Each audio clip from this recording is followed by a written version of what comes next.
Naniniwala tayo doon sa kasabihan na habang may buhay, may Pag-asa. habang may buhay, may Pag-asa. habang may buhay, may Pag-asa. pagsubok. Dahil tayo katiwala ng Diyos, binibigyan din niya tayo ng iba't ibang klase ng pagsubok. Kaya po doon sa pagsubok na yon, saka pa lang natin mauunawaan na talagang ang ating buhay ay mayroong, habang may buhay mayroong, Pagsubok. habang may buhay may Pagsubok. pagbangon. Huwag niyong hayaan na kapag meron kayong pinagdaraan ng pagsubok, ay hindi kayo babangon.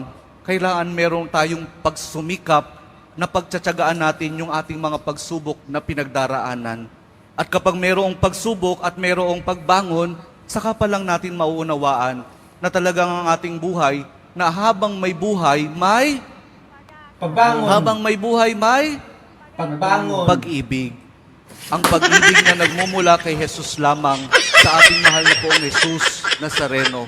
Dahil doon, kapag naunawaan natin itong mga bagay na ito, na habang may buhay, may pagsubok, may pagbangon at may pag-ibig na nagmumula lamang kay Jesus, saka pa lang natin mauunawaan at matatanggap na talagang habang may buhay, may